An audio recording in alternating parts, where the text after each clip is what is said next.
Story of Zacchaeus is a lesson in not judging a book by its cover.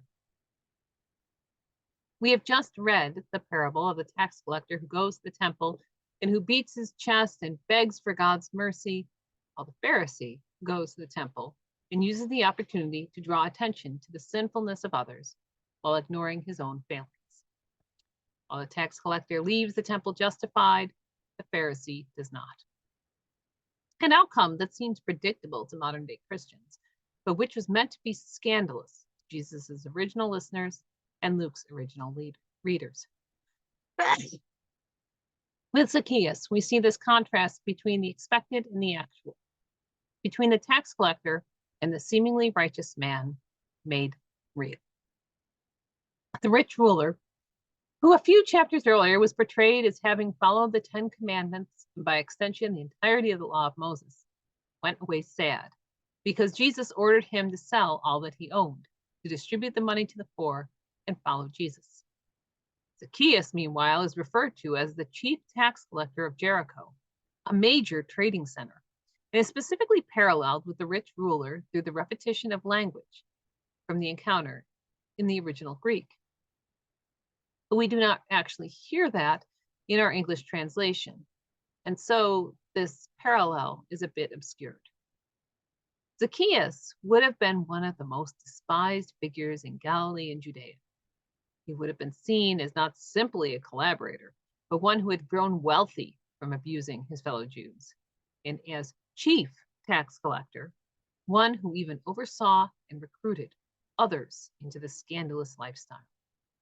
Without even being asked, Zacchaeus offers that he will give up half of his possessions to the poor, and if he has defrauded anyone, he will repay it fourfold. Or at least that is how our translation reads. The original text in Greek is even more shocking.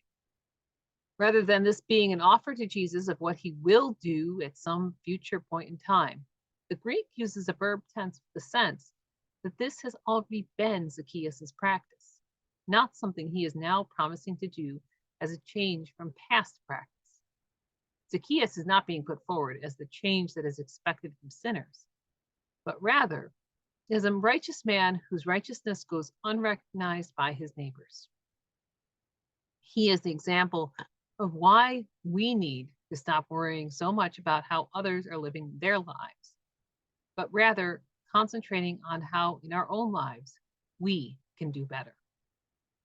Final note, there is an ambiguity in the text of today's gospel that exists in the English translation and the original Greek, so we do rarely actually hear it or read it as an ambiguity. Both texts say that Zacchaeus climbed a sycamore tree because he was trying to see Jesus, but with the crowd, because he was short, Zacchaeus could not see Jesus. Now, we usually understand the he who was too short to be Zacchaeus. But the way the text is written, he could also be Jesus. This story could be the only description of Jesus' physical appearance in the entirety of the Bible. And that description is simply that he was notably short. If the he was in fact meant by Luke to be Jesus, that would be a significant contrast to how much of our imagery pictures Jesus. Not only should we be imagining Jesus of Nazareth to be a brown-skinned, dark-eyed, dark, curly-haired man with Semitic features like a hooked nose, but also one who is known to be particularly short, even in comparison to his contemporaries, who would have been several inches smaller than most people today. And yet, this is the Son of God made flesh, the one God, omniscient, omnipotent, and all-merciful, chose to be someone who we would not consider to be particularly remarkable or expected. As with Zacchaeus, Jesus was not what he appeared to be on the surface. And I think that is our lesson for us today in this gospel. One that goes beyond a call for discipleship, for answering God's call when we hear it. We are also called to be open to others, to let them surprise us and be more than what on the surface they appear to be willing to be transformed broaden our horizons and to put aside the stereotypes and biases that we have absorbed, and to let people be people, and to accept people as they are and not how we perceive them. In other words, to not judge a book by its cover. Amen.